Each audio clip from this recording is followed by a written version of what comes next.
আসসালামু আলাইকুম ওয়া রাহমাতুল্লাহি ওয়া বারাকাতুহু। আজকে আমাদের আলোচ্য বিষয় হলো কেস টেকিং এর এক্সটেনশন।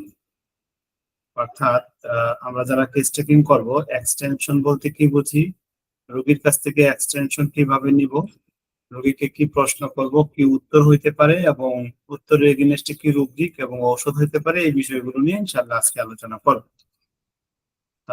তাহলে এক্সটেনশন কি? এক্সটেনশন মানে হলো বিস্তৃত হওয়া। বিস্তৃত হওয়া কি? যেমন ধরুন কারো মাথায় ব্যথা হলো, বা মাথা তো অনেক বড় একটা রিজিয়ন, মাথার তালুতে ব্যথা হলো, এই ব্যথাটা আস্তে আস্তে ঘাড় পর্যন্ত ছড়ায় গেল, তাহলে কি হলো? ঘাড় পর্যন্ত এক্সটেনশন হলো। কারো কপালে ব্যথা হলো, এই কপালের ব্যথাটা আস্তে আস্তে কিছুক্ষণ পরে চোখ পর্যন্ত বিস্তৃত হলো, অর্থাৎ এখন কপালেও ব্যথা আছে, চোখেও ব্যথা আছে। এইটাকে বলা হয় এক্সটেনশন। অর্থাৎ কোনো একটা জায়গাতে শুরু হয়ে সেই ব্যথাটা যদি কোনো দিকে বিস্তৃত হয়, তাকেই সাধারণত এক্সটেনশন বলা হয়।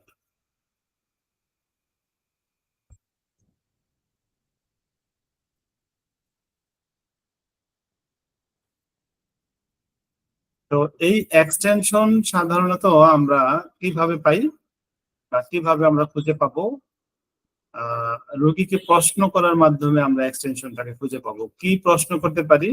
রোগীকে এইভাবে প্রশ্ন করবেন যে কারো, রোগীকে কিছু উদাহরণ দিয়ে প্রশ্নটা করতে হবে।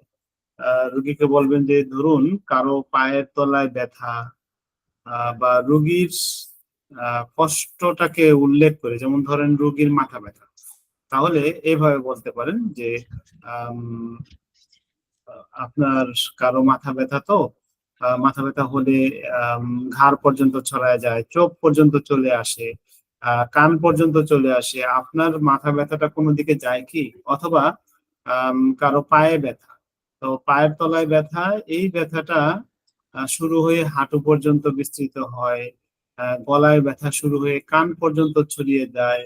এই ধরনের উদাহরণ দিবেন, উদাহরণ দিয়ে রুগীকে প্রশ্নটা করবেন। তাহলে আমরা যদি রোগীকে প্রশ্ন করি, রোগীর যদি মাথা ব্যথা হয়, তাহলে আমরা প্রশ্ন করতে পারি এভাবে যে আপনার মাথা ব্যথাটা, আম, আহ, প্রথমে বললেন যে আপনার মাথা ব্যথাটা ঠিক কোন জায়গায়। রোগী তো হাত দিয়ে দেখায় দিল যে আমার মাথা ঠিক এই জায়গায় ব্যথা। তো এই ব্যথাটা অন্য কোনো দিকে যায় কিনা, ঘাড়ের দিকে বা কানের দিকে বা কপালের দিকে অথবা চোখে অথবা ফেসে, অর্থাৎ ব্যথাটা শুরু হয় আপনার এখানে, কিন্তু এখানে শুরু হয়ে অন্য কোথাও বিস্তৃতি লাভ করে বিস্তৃত কিনা। হয় কিনা, বিস্তৃতি লাভ করে কিনা, এইভাবে আপনি প্রশ্নটা করবেন। তো একটা প্রশ্ন আপনারা করতে পারেন এখন। আপনি রণজিৎ কোন স্ত্রী, আপনি করেন প্রশ্ন। উম, ধরুন কারো পেট ব্যথা, এই পেট ব্যথা নিয়ে আপনি একটা প্রশ্ন করেন রোগীকে। পেট ব্যথাটা স্যার পেটের নিচের দিকে হয় না উপরের দিকে হয়? ডান সাইডে হয়, প্রথমে ডান প্রথমে সাইডে। আপনি জিজ্ঞেস করবেন যে আপনার পেটের ঠিক পেট ব্যথা কোন জায়গায় কোন ব্যথা। জায়গাটা ব্যথাটা? রুগী এই ব্যথা পেটে হাত দিয়ে দেখালো, ধরুন তার আম্বিলিকাল রিজনে ব্যথা, অর্থাৎ নাভির এখানে ব্যথা। হ্যাঁ, এখন আপনি রুগীকে কি প্রশ্ন করবেন? নাভির ওখানে যখন ব্যথা, তাহলে ওই ব্যথাটা ওখান থেকে শুরু হইয়া উম, ডান দিকে বা বাম দিকে কোনো দিকে বিস্তৃতি লাভ করে কিনা। হ্যাঁ, উদাহরণ দিতে হবে রোগীকে। অনেক সময় অনেক রোগী এই কথা বুঝবেই না। তো রোগীকে এইভাবে বলতে পারেন যে অনেকের তো পেটের এই জায়গায় ব্যথা হয়ে আস্তে আস্তে তল পেটের দিকে ছড়ায় যায়, আবার কারো ব্যথা বুকের দিকে আসে, কারো ব্যথা পিঠের দিকে চলে যায়। তা আপনারটা কোন দিকে যায়, বা যায় নাকি কিনা। এখানেই থাকে? হ্যাঁ, এইভাবে প্রশ্ন করতে হবে। মুরাদ ভাই কেমন আছেন?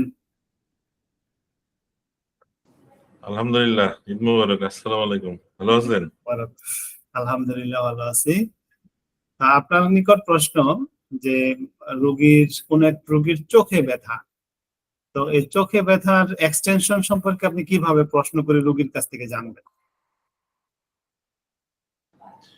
কারো যদি চোখে ব্যথা হয়, মানে প্রথমে আপনার যদি আমি লোকেশন চিন্তা করি, তাহলে কোন চোখটা, আর ব্যথাটা আপনার বিস্তৃত হয়ে এটা আপনার হয়তো বা মাথার দিকে বা কপালে বিস্তৃত হয়ে এটা ফ্রন্টাল রিজন অথবা টেম্পোরাল অথবা পিছনের যে সাইডটা ওখানে যেতে পারে, অথবা কানের দিক দিয়েও যেতে পারে সাইড দিয়ে। তো এই জিনিসগুলো সম্পর্কে জিজ্ঞাসা করব।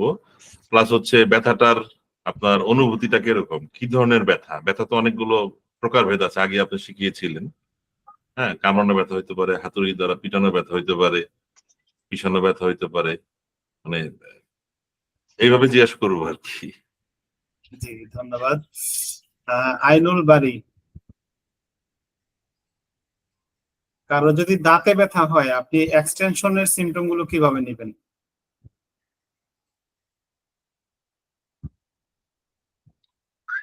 আমার ক্লাস চলে। কোহিনুর আক্তার, আপনি কিভাবে নেবেন দাঁতে ব্যথা হলে?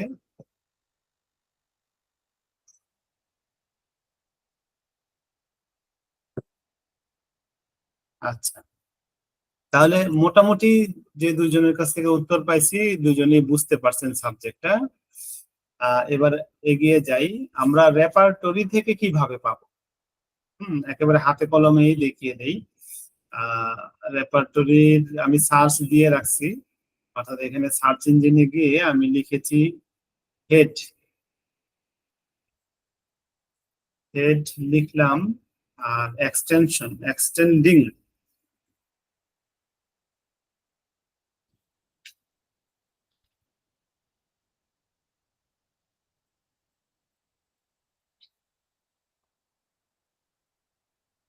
আমি হেড কেন লিখলাম? হেড লিখছি মাথার কোনো সমস্যা আম, কোনো দিকে ছড়িয়ে যায় কিনা, অথবা অন্য কোনো জায়গা থেকে ছড়িয়ে মাথায় আসে কিনা, এই বিষয়টা বোঝার জন্য। শুধু হেড এক্সটেনশন বিষয়ে 2220টা সিমটম আছে। আমি এখানে আম, অর্থাৎ রেপার্টরিতে ভাষাটা বোঝানোর জন্য, যাদের কমপ্লিট রেপার্টরি নেই আমরা ক্যান্ট দিয়েই বুঝাই। ক্যান্টের হেড এর ভিতরে কি আছে? Head pain, headache, forehead. এখন দেখেন, ব্যথা তো পুরো মাথার একটা লোকেশন খুঁজে বের করতে হবে। ফরহেড, কপালে ব্যথা। এক্সটেন্ডিং অক্সিপুট 2, তাহলে কি ব্যথাটা শুরু হবে ফরহেড, তারপর এক্সটেন্ডিং, তারপর অক্সিপুট। আচ্ছা, আমরা অক্সিপোর্টটা কি মাথার পিছনের সাইড নাকি? হ্যাঁ, মাথার পিছনের সাইড। আচ্ছা, ফোরহেডের কথা কেন এখানে আমার এখানে বোঝানোর মূল উদ্দেশ্যটা কি? আমরা যখন রেপার্টরিটা খুলবো, অর্থাৎ ধরুন আমি ক্যান্ট রেপার্টরিটাই খুললাম, অথবা মার্ফি রেপার্টরিটা খুললাম। ক্যান্ট আর মার্ফি রেপার্টরির ভিতরে ক্যান্টের সব আছে, এবং ক্যান্ট যেভাবে সাজাইছে প্রায় ওইভাবেই আছে। তো বেশি আছে ক্লিনিক্যাল রেপার্টরি এবং আদার্স অনেকগুলো বেশি আছে, কিন্তু ক্যান্টে যা আছে তা অবশ্যই আছে। এই জন্য আমি সবসময় মার্ফি রেপার্টরি আপনাদেরকে সাজেশন কেন করি, মার্ফি রেপার্টরি জেনারেল এবং ক্লিনিক্যাল রেপার্টরি দুইটা একসাথে কম্বাইন্ড করার চেষ্টা করছে মার্ফি রেপার্টরিতে। এই জন্য আমি মার্ফি রেপার্টরি আপনাদেরকে সাজেশন করি। তো যারা একেবারে হাতে করি, ক্যান্ট রেপার্টরি বাজারে অ্যাভেলেবেল পাওয়া যায়, মার্ফি রেপার্টরি অনেক সময় সব জায়গায় পাওয়া যায় না, কিন্তু ক্যান্ট রেপার্টরি আপনি সব জায়গায় অ্যাভেলেবেল পাবেন। তো সেইখানে আপনি খুঁজবেন কিভাবে? যেমন আপনি মাথা, প্রথমেই আপনি যদি মাথা সংক্রান্ত এক্সটেনশন গুলোকে খুঁজতে চান, হেড অধ্যায়ে যাবেন। হেড অধ্যায়ে গিয়ে রোগীকে প্রথমে জিজ্ঞেস করলেন যে আপনার মাথার কোন জায়গায় ব্যথা, রোগী বলল কপালে ব্যথা, তাহলে আপনি হেড এর পেইনে যাবেন, পেইনে গিয়ে কপালে মানে কি বলে ফরহেড খুঁজবেন। ফরহেড খুঁজে সেইখানে ফরহেডের ভিতরে গিয়ে আপনি এক্সটেন্ডিং খুঁজবেন। এই এক্সটেন্ডিং এর ভিতরে গিয়ে তখন আপনি পাবেন extending occiput, extending vertex, extending temporal, এইভাবে আপনি পাবেন। এক্সটেন্ডিং ডাউনওয়ার্ড, তারপর হ্যাঁ এরকম পাবেন। এক্সটেন্ডিং ব্যাক, এরকম পাবেন। আচ্ছা, পেইন যদি শুধু পুরো মাথা হয়, অনেকের তো শুধু ফরহেডে ব্যথা তা না, অনেকের কিন্তু পুরো মাথাতে ব্যথা। পুরো মাথাতে ব্যথা হলে আপনি আর লোকেশন খুঁজবেন না। হ্যাঁ, head pain, headache in general, extending to back, মাথা ব্যথাটা পিঠ পর্যন্ত বিস্তৃত হয়ে যায়, এক্সটেন্ডিং টু আই, চোখ পর্যন্ত বিস্তৃত হয়ে যায়, extending to forehead, extending to face, extending to occiput forehead, occiput forehead, extending to neck, ঘাড় পর্যন্ত ছড়ায় যায়, extending to teeth, দাঁত পর্যন্ত ছড়ায় যায়। এই যে ব্যাপারগুলো, extending to nose, extending to occiput,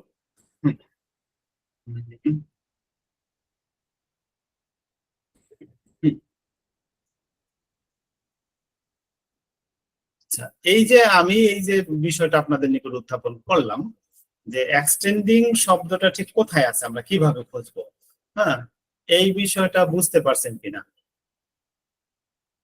G sir, ব্যাপারটা হচ্ছে যে প্রথমত যে আপনার ব্যথাটা কোথায়, হ্যাঁ, তখন সে যখন বলবে মাথায়, তা মাথার থেকে আপনার ব্যথাটা কোথায় যায়, যখন যায় ওইটা এক্সটেনশন হইলো বিস্তৃতি লাভ করা, আর এক্সটেনশনের ওখানে এক্সটেন্ডের সাথে প্রেজেন্ট পার্টিসিপল যোগ হইয়া এক্সটেন্ডিং কথাটা আসছে, হ্যাঁ, বিস্তৃতি লাভ করছে আর কি। আচ্ছা, এখন যদি আমি আপনাকে সহজ একটা বিষয় পেট সম্পর্কে যদি জিজ্ঞেস করি, পেটের মধ্যে আমি এক্সটেন্ডিং এর ব্যবহারটা কোথায় পাবো? ধরুন আপনি অ্যাবডোমেন অধ্যায়ে একটা রোগীর পেট ব্যথার কথা বললো, হ্যাঁ, তো তখন আমি এক্সটেন্ডিং এর ব্যবহারটা আমি কিভাবে করবো? আমি ক্যান রেপার্টরিটা ওপেন করলাম, হ্যাঁ, ক্যান রেপার্টরিটা ওপেন করলাম, এটা কি এভাবে পাওয়া যাবে স্যার? অ্যাবডোমেন পেইন এক্সটেন্ডিং, হ্যাঁ পাওয়া যাবে, অ্যাবডোমেন পেইন এক্সটেন্ডিং। এখন অ্যাবডোমেন যদি কোনো পেশেন্টের যদি পুরো অ্যাবডোমেনে পেইন হয়, হ্যাঁ, সেই ক্ষেত্রে আপনি অ্যাবডোমেন পেইন তারপর এক্সটেন্ডিং কে খুঁজবেন। আর যদি নিচে হতে হতো লোয়ার অ্যাবডোমেন পেইন, না, লোয়ার অ্যাবডোমেন বলতে খুব একটা বেশি কিছু নাই।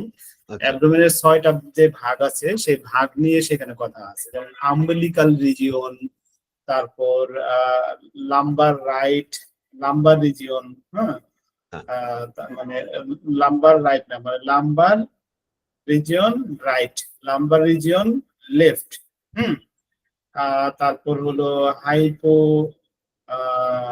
হাইপোকন্ড্রিয়া অর্থাৎ উপরের অংশ আর কি, হাইপোকন্ড্রিয়া রাইট, হাইপোকন্ড্রিয়া লেফট, আর এইটাকে বলা হয় ইপিগ্যাস্ট্রিয়াম। আর নিচে একেবারে তলপেটের যে নিচের অংশ, সেই নিচের অংশটাকে বলা হয় হাইপোগ্যাস্ট্রিয়াম।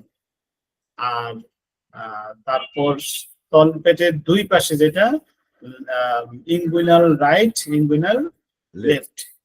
এই যে 9টা ভাগে ভাগ করা হয়েছে, এই 9টা ভাগকে ভাগ অনুসারে পেটকে ভাগ করা হয়েছে এবং রেপার্টরিকেও ওইভাবে আলোচনা করা হয়েছে। যদি কোনো একজন রোগী আপনাকে বলে যে আমার পেটের এই যে ডান পাশে এই জায়গাটাতে ব্যথা, তাহলে আপনি কি বলবেন? আপনি প্রথমে অ্যাবডোমেন অধ্যায়ে যাবেন, তারপর পেইনে যাবেন, তারপর লাম্বার রাইট এক্সটেন্ডিং টু কি বলে inguinal region, extending to testis, extending to rectum, extending to buttock, extending to কি বলে লিভার বা liver region, extending to chest, এইরকম আপনি খুঁজবেন। বুঝতে পারছি বিষয়টা? বুঝতে পারছি, কিন্তু এই যে স্যার 9টা ভাগ, হ্যাঁ হ্যাঁ, অ্যাবডোমেনের এই 9টা ভাগ কোথায় পাবো স্যার? আপনি অ্যাবডোমেন পার্ট লেখা ইসে সার্চ দেন, কি বলে গুগলে সার্চ দেন, গুগলে, হ্যাঁ, সেখানে আপনি পেয়ে যাবেন 9টা ভাগ। বা অ্যাবডোমেন অ্যানাটমি এই কথাটুকু লিখে আপনি গুগলে সার্চ দেন, পেয়ে যাবেন। আচ্ছা, মুরাদ ভাইকে একটা প্রশ্ন করি, যদি আমরা এক্সট্রিমিটিস নিয়ে এক্সটেন্ডিংটাকে ব্যবহার করতে চাই, হ্যাঁ, অর্থাৎ রোগীর এক্সটেন্ডিং ব্যাপারটা নিয়ে যদি আমরা দক্ষ হইতে চাই, হ্যাঁ, সেই ক্ষেত্রে আমরা কিভাবে এই এক্সটেন্ডিংটাকে ইউজ করব? এক্সট্রিমিটিস বলতে তো আমরা মানে হাত অথবা পা বুঝি, হ্যাঁ, মানে আমাদের যে অঙ্গ প্রত্যঙ্গের মধ্যে যে হাত পা যেটা আছে, তো এটা মনে করেন এটার এক্সটেনশনটা তো আমার ব্যথাটা হয়তোবা আপনার আপার পোর্শন থেকে লোয়ার পোর্শনে যাইতে পারে, অথবা এরকম হইতে পারে উল্টা, লোয়ার পোর্শন থেকে আপার পোর্শনে আসতে পারে। আমরা আবার মনে ইউজটা করেন যেমন যেমন ধরুন আমি একজন পেশেন্ট, আপনি ডক্টর, আপনি আমাকে প্রশ্ন করলেন, আমি আপনাকে বললাম যে আমার পায়ে ব্যথা। জি তো এখন আপনি আমাকে দ্বিতীয় প্রশ্ন করলেন যে পায়ের কোন জায়গায় কোন ব্যথা। জি কোন পা এবং কোন জায়গায়। হ্যাঁ, তো তখন আমি হাত দিয়ে ধরে দেখাইলাম যে আমার হাঁটুতে হাঁটুতে ব্যথা, হ্যাঁ, হাঁটু এবং তার নিচের অংশে ব্যথা। জি এবার আপনি জিজ্ঞেস করলেন যে এই ব্যথা কি কোনো দিকে যায়? তাহলে কি এই যে ধারাবাহিকতাটা কি হলো, আপনি আমি প্রথমে খুঁজে বের করব এক্সট্রিমিটিস পেইনে গিয়ে তারপর লোকেশনটা খুঁজবো যে লোয়ার লিম্বস। কারণ আপার লিম মানে হলো এই শোল্ডার থেকে শুরু করে এই অংশ পুরোটা হলো আপার লিম, হ্যাঁ, আর লোয়ার লিম হলো হিপ জয়েন্ট থেকে শুরু করে নিচের অংশটা হলো লোয়ার লিম। কারণ এক্সট্রিমিটিস কে কিন্তু দুই ভাগে ভাগ করা হয়েছে, আপার লিম এবং লোয়ার লিম। আচ্ছা, তো লোয়ার লিমে গিয়ে তখন আমি নি খুঁজবো, নি। তো অথবা অনেক জায়গায় আবার কিছু কিছু রেপার্টরিতে লোয়ার লিম না দিয়ে ডাইরেক্ট নি দেওয়া আছে, তারপর এক্সটেন্ডিং টু, অথবা রোগী যদি বলে থাকে হাঁটু থেকে নিচের অংশে, তখন আমরা খুঁজবো কি বলে লেগ। লেগ খুঁজবো, লেগ মানে পা, হাঁটু থেকে নিচের অংশকে বলা হয় leg. Extending to upward, extending to downward, extending to nail, extending to extending to এটাকে কি বলা হয়, ankle, extending to sole। এইভাবে আমরা বিষয়টাকে ইউজ করবো, হ্যাঁ, মানে ব্যবহারিক যে ব্যাপারটা আমরা এইভাবে ব্যবহার করতে থাকবো ইনশাআল্লাহ। বুঝতে পারছি বিষয়টা? আচ্ছা, ক্যান্ট রেপার্টরি কারো সামনে আছে? না, আনা যাবে, আনবো না, আপনার লাগবে না, অন্য কারো আছে কিনা? আপনি তো এমনি হাফেজ আলহামদুলিল্লাহ। না, এখন হাফেজ হইতে পারিনি। আপনার তো ধারে কাছে যেতে পারিনি 1% আর কি, আরো 99% যাইতে হবে। না, আপনার বেসিক ভালো, তো বেসিক ভালো। আমি এখন একটু সময় কম পাচ্ছি আলম ভাই, ওই যে আমার বদলি হয়ে গেছে, আমি যে বঙ্গবন্ধু যে টানেল আছে না, হ্যাঁ হ্যাঁ, ওই টানেলে বদলি হয়েছে আর কি। তো ওটা সেন্সিটিভ জায়গা, তো এটা সিকিউরিটি হেড আর কি। ওইটা আমি গত সপ্তাহে বদলি হয়ে গেছে। হ্যাঁ, এই জন্য আমি খুব ঝামেলার মধ্যে আছি, খুব ব্যস্ততা ওটা নিয়ে। নতুন অ্যাপয়েন্টমেন্ট তো, আর বিরাট জায়গা ওখানে, মানে গাড়িতেই আপনার পুরো এলাকা রাউন্ড নিতে প্রায় 1 ঘন্টা লাগে, এত বড় এলাকা আমার। আপনি না নৌবাহিনীতে? না, ওইটা আমাদের দায়িত্ব দিচ্ছে, নৌবাহিনীর দায়িত্ব দিচ্ছে, নৌবাহিনীর পক্ষ থেকে আমাকে আবার ডিটেল করছে এটা। গত সপ্তাহে অ্যাপয়েন্টমেন্ট আসছে। যাক, দোয়া করেন সই সালামত সব। খুব সেন্সিটিভ জায়গা তো। আসেন চিটাঙ্গে, আসেন, বঙ্গবন্ধু টানেল দেখে যান। হ্যাঁ, যাবো ইনশাল্লাহ। ঠিক আছে ভাই, থ্যাংক ইউ। আপনার ওইখানে তো যাওয়ার ইচ্ছা ছিল, কিন্তু আর যাওয়া হইলো না, তাই না? আপনি তো আসলেন না, আপনার দাওয়াত দিলাম, এখন ওই অ্যাপয়েন্টমেন্টে আমি আর নাই। তারপর আসেন, অসুবিধা নাই, ইনশাআল্লাহ। ওই বাসা সেমই আছে, সেম বাসায় আছে, শুধু অফিসটা একটু দূরে হয়ে গেছে আর কি। এখান থেকে যাইতে প্রায় 25 মিনিট লাগে আমার গাড়িতে, আগে তো 5 মিনিট ডিস্টেন্স অফিস ছিল।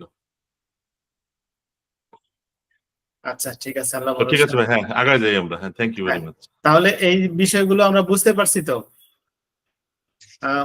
মনিব খান বুঝতে পারছেন? আর তো কেউ কোনো কথা বলে না। আর আমার এই ক্লাসগুলো কি কঠিন হয়ে যায় মনে হয় খুব বেশি? না স্যার, কঠিন হয়ে যায় না, ঠিক আছে বুঝতে পারছি স্যার। বুঝতে পারছেন? স্যার খুব সুন্দর বুঝতে পারি স্যার, আমরা নতুন তো, এরপরেও খুব ভালোভাবে বুঝতে পারি। আচ্ছা, এই এখন থেকে মানে ফার্স্ট ইয়ার থেকে 4th ইয়ার পর্যন্ত মঙ্গলবার এই ক্লাস নেওয়া হবে, হ্যাঁ। আপনারা সবাই একটা রেপার্টরি সামনে রাখবেন, যার সফটওয়্যার আছে তার তো আছে, সবার তো সফটওয়্যার নাই। হুম। রেপার্টরি বই একটা সামনে রাখবেন, এটা মার্ফি বই হইতে পারে, সিনথেসিস হইতে পারে, ক্যান্টো হইতে পারে, যে কোনো একটা বই আপনি সামনে রাখবেন। তাহলে কি হবে, আমার কথাগুলো বুঝবেন বা আমি কথাগুলো বললে আপনারা চটচট করে বের করতে পারবেন। হুম। স্যার, স্যার বরিক রেপার্টরি কি রাখা যাবে স্যার? কেমন কি ওইটা? বোরিক এটা তো রেপার্টরি দিয়ে বই এখন হয় না, এটার গঠন প্রক্রিয়া অন্যদের থেকে আলাদা। ও, আর বুঝতে পারছেন? স্যার, স্যার, জি। স্যার ফারুকী স্যারের যেটা নতুন করছে ওইটা হ্যাঁ, চলবে? ওইটা নিতে পারেন, ওইটা চলবে। আর স্যার আমি বলছিলাম যে এই মার্ক রেপার্টরি এটা কোথায় পাওয়া যেতে পারে স্যার, আর কিভাবে পাবো মার্ফি এরকম রেপার্টরি একটু জয়কালী জানা। মন্দিরেই পাবেন। জয়কালী মন্দির। হুম। আর কেমন কি দাম হতে পারে স্যার ওইটা? আর এটারও সম্ভবত তো 2600 টাকা দাম এটার, মার্ফি রেপার্টরি। ও, জি ঠিক আছে স্যার। আচ্ছা। মার্ফি আমরা রেপার্টরি তো দুইটা পার্ট আছে, কিন্তু অরিজিনাল যেটা দুইটা পার্ট আছে। হ্যাঁ, দুইটা পার্টের দাম বোধ হয়, আমার কাছে দুইটা পার্টই আছে, যেটা ইউকে ভার্সন 4000 টাকার উপরে দাম, 4500 টাকা অরিজিনালটা আর কি। আচ্ছা। দুইটা পার্ট বলতে কি রেপার্টরি দুইটা পার্ট স্যার? হ্যাঁ, দুইটা পার্ট, মানে পার্ট 1 পার্ট 2, ওরা পুরাটাই আপনার, যেমন কেন্টে যেমন 36টা আছে, ওদের মনে আরো বেশি। সো এটা দুইটা মানে 74টা। ওই, হ্যাঁ 74টা। তো কেন্টের যেটা আছে ওইটার ওই ওরকমই সেম ভলিউমেরই এরকম দুইটা, মানে বড় বড়, ওর থেকে এক একটা বললাম কেন্টার থেকে মোটা বেশি। আচ্ছা, তারপর আরেকটা বিষয়, আমি একটা উদাহরণ দিয়ে শিখি আমরা। আম, কোথায় শিখবো, কোনটা, চোখের ব্যথা। হ্যাঁ, আহ, আমরা চোখ গিয়ে দেখবো এখন আপনাদের সামনে। যদি কারো চোখের ব্যথা হয় এবং রোগী যদি বলে যে আমার এই ব্যথা আস্তে আস্তে উম, কি বলে, আমার নাক পর্যন্ত ছড়িয়ে যায়, দেখি পাই কিনা, নাক পর্যন্ত ছড়িয়ে যায়, এটা পাওয়া যায় কিনা একটু দেখি। আই অধ্যায়ে যাব। I pain, extending, extension of eyes aggravation, extraction,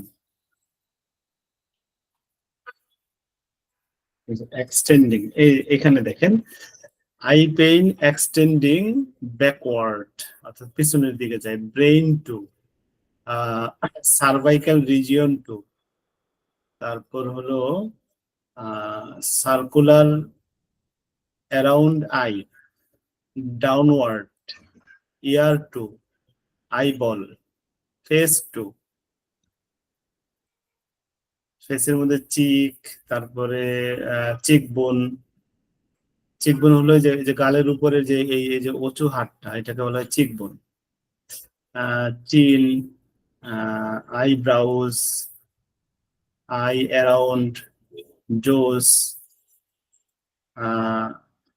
articulation, upper right side forehead, forward head to, inward. দেখেন শুধু আই থেকে এক্সটেন্ডিং কতগুলো বের হয়ে আসতেছে, লিপ টু, মাউথ, নোজ, এই যে পেয়ে গেলাম আমরা যেটা নিয়ে শুরু করেছিলাম, যে নোজ টু। এখন এই যে মিলিফুলিয়াম মেডিসিনটার নাম আমরা সাধারণত এইভাবে চিনি। আমরা যারা সাধারণত শুধু রেপার্টরি পড়ি, তারা কি কখনো, যেমন কোনো একটা রুগী বললো যে আমার চোখে ব্যথা হয় প্রথমে, তারপরে আস্তে আস্তে আস্তে আস্তে একেবারে নাক টাক সহ নাক ব্যথা হয়ে যায়, এই যে চোখেও তখন মানে এক্সটেন্ডিং এর একটা বৈশিষ্ট্য কি, যেখানে ব্যথা হয় সেখানে তো ব্যথা থাকবেই, আস্তে আস্তে ব্যথাটা ছড়িয়ে যায়। আর যদি যেখানে ব্যথা হয় সেখানে ব্যথা না থাকে, ব্যথাটা যদি অন্য কোথাও চলে যায়, তাহলে সেটাকে বলা হয় শিফটিং বা ওয়ান্ডারিং পেইন। হ্যাঁ, সেই বিষয়টা নিয়েও কিন্তু আমরা আলোচনা করব। এক্সটেন্ডিং এবং ওয়ান্ডারিং এর মধ্যে পার্থক্য আছে, সেটা আমরা পরবর্তীতে যখন ওয়ান্ডারিং পড়াবো সেই বিষয়গুলো আমরা শিখবো। এই সাবজেক্ট গুলো কিন্তু এইভাবে ভেঙে ভেঙে না শিখলে বুঝবেন না। এখন রোগী আপনার কাছে আমার কাছে এসে বলল যে চোখে ব্যথা, এই ব্যথাটা আস্তে আস্তে নাক পর্যন্ত আমার ব্যথা হয়ে যায়, রোগী তার বিস্তৃত হয়, ছড়ায় যায়, এরকম তো রোগী হয়তো শব্দটা ইউজ নাও করতে পারে। রোগী বলবে যে আমার চোখে ব্যথা, এই চোখের ব্যথা আস্তে আস্তে নাক পর্যন্ত ছড়ায় যায়। এই কথাটা রোগী বলার পর আমরা রেপার্টরি জানার কারণে খুব চট করে আস্তে করে ওষুধের নামগুলো কিন্তু আমরা বের করতে পারলাম। এইখানেও কিন্তু আরো কিছু ব্যাপার আছে। নাকের গোড়ার মধ্যে যদি গোড়া পর্যন্ত যদি আসে তাহলে কিন্তু এখানে এই তিনটা ওষুধ। হ্যাঁ, তারপরে sinus to frontal. Sinus to frontal মানে কি, তার কপালের যে সাইনোসাইটিস সাইনাস, সেই সাইনাসে ব্যথা ছড়ায় যায় না। হ্যাঁ, অর্থাৎ চোখের ব্যথাটা নাক হয়ে, নাকের এই জায়গা হয়ে ফ্রন্টালের সাইনাস পর্যন্ত চলে আসে, স্পাইজেলিয়া। এই যে দেখেন পুরো সাবজেক্টটা আপনাকে কি এইভাবে পড়লে জ্ঞানী করে তুলবে এবং আপনি একুরেট মেডিসিন রোগীকে দিতে পারবেন। হ্যাঁ, আর যদি এইভাবে না পড়েন তাহলে কিন্তু সিমটমের সাগরে আপনি হারিয়ে যাবেন। অর্থাৎ ম্যাট্রিয়া মেডিকা পড়ে, শুধু ম্যাট্রিয়া মেডিকা পড়ে আপনি হয়তো খুঁজে নাও পেতে পারেন। এই মিলিফুলিয়াম ওষুধটা সম্পর্কে হয়তো আপনার জ্ঞানই না থাকতে পারে বা না জানেন, বা অথবা দেখা গেল যে মিলিফুলিয়াম মেডিসিনটা পড়লেন সেখানে এই সিমটমটাই নেই, আপনি খুঁজেই পেলেন না সিমটমটা, বা একদিন পড়ছেন জীবনে কোন ওষুধে পড়ছেন মনে নেই, এমন হতেই পারে। তো সেই ক্ষেত্রে আপনাকে অবশ্যই রেপার্টরি এইভাবে শিখতে হবে, এবং রেপার্টরি শেখার কিছু কন্ডিশন আছে। অর্থাৎ আপনি কিভাবে খুঁজে বের করবেন, এই খুঁজে বের করার তত্ত্বগুলো যদি আপনি খুব ভালোভাবে শিখতে না পারেন, হ্যাঁ, তাহলেও কিন্তু পারবেন না। আপনি সার্চ ইঞ্জিন ইউজ করে কয়টা সার্চ করবেন, বা অনেক সময় সার্চে আপনি মনে রাখতে পারবেন না, খুঁজে পাবেন না। আপনাকে রেপার্টরাইজেশন বা রেপার্টরি করণের যে বিদ্যাটা, অর্থাৎ রেপার্টরি থেকে খুঁজে বের করার যে বিদ্যাটা, সেই বিদ্যাটা আপনাকে আমাকে শিখতে হবে। তাহলে মোটামুটি এ পর্যন্তই। কিভাবে আমরা শিখবো কিভাবে, সরি এই যে রেপার্টরাইজেশন বা রেপার্টরি কিভাবে করব, আমি তো এগুলোই আপনাদেরকে শেখাচ্ছি। এর কোনো এটার ওই ডেইলি স্টাডি ছাড়া স্যার আর অন্য কোনো আলাদা কোনো বই আছে নাকি স্যারের? ডেইলি স্টাডি বইটা দিয়ে আপনি মার্ফি রেপার্টরির শিখতে পারবেন, কি বলে রুব্রিক গুলো বাংলা টু ইংলিশ শিখতে পারবেন। আর এখন যেটা কেস টেকিং শেখাচ্ছি, এই কেস টেকিং এর মাধ্যমে, মানে এখনকার ক্লাসগুলোর মাধ্যমে, এটা একটা আলাদা সাবজেক্ট। হ্যাঁ, এটা হলো case taking guide. Case taking গাইডের মাধ্যমে এটা আমরা একটা ইবুক করতেছি। তো এই গাইডের মাধ্যমে আপনি কেস টেকিং করবেন। অর্থাৎ গাইডের বৈশিষ্ট্যটা কি থাকতেছে, বৈশিষ্ট্যটা থাকতেছে রুগীকে আমি কি কি প্রশ্ন করব। আমার কাছে রুগী আইসা তো তার কষ্টের কথা বলবে, তো এখন আমি হোমিওপ্যাথি ডাক্তার হিসাবে রোগীর কাছ থেকে প্রশ্ন করে করে আমি সিমটমটাকে বা কেস টেকিংটাকে কমপ্লিট করব। তার মানে হলো একজন ডাক্তার হিসাবে আমার একেবারে শুরুটা, রোগী আমাকে তার কষ্টের কথা বললো, আমি এবার রোগীকে প্রশ্ন করব। এই কি প্রশ্ন করব, কিভাবে প্রশ্ন করব, আমরা কেস টেকিং গাইডের মধ্যে এটা শিখবো। রোগীর কাছ থেকে সম্ভাব্য কি ঔষধ আমরা পেতে পারি, বা সম্ভাব্য কি ঔষধ সম্ভাব্য কি উত্তর আমরা পেতে পারি, সেই উত্তরগুলো আমরা আগে থেকেই স্টাডি করে রাখবো। যেমন আজকে আমরা কি করলাম, প্রত্যেকটা বিষয়ে কিন্তু রোগীকে আমরা কিভাবে প্রশ্ন করবো সেটা শিখে ফেলছি কিন্তু আজকে, তাই না? জি। আচ্ছা, কোন সাবজেক্টে, এক্সটেন্ডিং সাবজেক্টে, অর্থাৎ বিস্তৃত হওয়া সাবজেক্টের উপর ভিত্তি করে কিভাবে প্রশ্ন করবো সেটা আমি শিখলাম। সাবজেক্ট তো অনেক রকম। হ্যাঁ হ্যাঁ। আচ্ছা, এবার রোগীর কাছ থেকে কি ধরনের উত্তর পাইতে পারি সেগুলো কিন্তু শিখলাম। কিভাবে শিখলাম, রোগী যদি পেট ব্যথার রোগী হয় তাহলে রোগী হয়তো কোনো একটা লোকেশনের কথা বলবে যে আমার নাভি এবং তার আশেপাশে ব্যথা। তো এখন নাভির ব্যথা বললো বা নাভি রিজনের ব্যথার কথা বললো, আপনি বলেন এই ব্যথাটা কোনো দিকে যায় কিনা। রোগী বলল যে হ্যাঁ এটা আস্তে আস্তে আস্তে আস্তে করে বুক সহ আমার বুক ব্যথা হয়ে যায়। হ্যাঁ, এই যে আপনি প্রশ্ন করা শিখলেন, রোগীর কাছ থেকে উত্তর কি উত্তর হইতে পারে সেটাও কিন্তু আপনি শিখলেন, কৌশলগতভাবে আপনি শিখে গেলেন, তাই না? এবং এই যে বুক পর্যন্ত হয় তার মানে এই উত্তরের এগেইনস্টে কি রুব্রিক হইতে পারে সেই রুব্রিকটাও কিন্তু আমরা আজকে শিখলাম, ঠিক না? Abdomen pain, umbilical region extending to chest, Just, ঠিক আছে? আমরা হ্যাঁ। কিন্তু শিখে গেলাম, অর্থাৎ পেট থেকে ব্যথাটা শুরু হইয়া বুকে যায়। হ্যাঁ এই রুব্রিকটা শিখলাম। এই রুব্রিকটা শেখার উদ্দেশ্য কি? উদ্দেশ্য হলো এই রুব্রিকের মাধ্যমে যেন আমি ওষুধটা খুঁজে পাই, ঠিক আছে? এই পুরো চিত্রটাকে যদি আপনি একটু এক চোখ বন্ধ করে ভাবেন, আগামী হয়তো 1-1.5 বছর লাগবে আমাদের এই প্রজেক্টটাকে শেষ করতে। আগামী 1-1.5 বছর পরে একজন শিক্ষার্থী খুব সহজেই রোগীর কাছ থেকে কেস টেকিং করতে পারবে এবং ওষুধটাকে খুঁজে বের করতে পারবে। হ্যাঁ, এবং এই কেস টেকিং এবং রেপার্টরাইজেশন যখন শিখে ফেলবে তখন কয়েকটা সিমটম একসাথে জোড়া দিয়ে দিয়ে ভালো একটা রেপার্টরাইজেশন করে রোগীকে একটা ভালো ওষুধ দিতে পারবে। এই লক্ষ্য নিয়ে আমরা এই কাজটা শুরু করেছি। ইনশাল্লাহ আপনারা সাথে থাকলে আমরা কেস টেকিং গাইডটাকে খুব সুন্দর রেডি করে ফেলতে পারবো, ঠিক আছে? তো আমাদের কার্যক্রম ক্রমটা অর্থাৎ কেস টেকিং এর সাথে রেপার্টরি ওতপ্রোত ভাবে জড়িত, মূলত কথাটা হচ্ছে এরকম। আর ঔষধ অ্যাপ্লাই এর সাথে ম্যাট্রি রেমেডিকা ওতপ্রোত ভাবে জড়িত। আমরা কিন্তু কেস টেকিং এর সাথে যেহেতু রেপার্টরি জড়িত, এখানে যদি আমি ম্যাট্রি রেমেডিকাকে নিয়ে আসি তাহলে কিন্তু ভুল করব। যখন কেস টেকিং করব তখন আমি রেপার্টরিকে প্রাধান্য দিয়ে বা রেপার্টরির কাছ থেকে আমি সহায়তা নিয়ে কেস টেকিংটাকে কমপ্লিট করব, বা রেপার্টরির আদলে আমি কেস টেকিংটাকে সাজানোর চেষ্টা করব। যখন আমি ঔষধ নির্বাচন করব বা ঔষধ দেওয়ার চেষ্টা করব তখন ম্যাট্রি রেমেডিকাকে সাহায্য নিব বা ম্যাট্রি রেমেডিকার হেল্প নিব, ঠিক আছে? এবং তাইলেই আমি পরিপূর্ণ ডাক্তার হতে পারবো, না হলে কিন্তু আমি আংশিক ডাক্তার হব বা মাঝ সাগরে আমি হারিয়ে যাব। ঠিক আছে, তাহলে আজকে এই পর্যন্তই। আসসালামু আলাইকুম ওয়া রাহমাতুল্লাহি ওয়া বারাকাতুহু।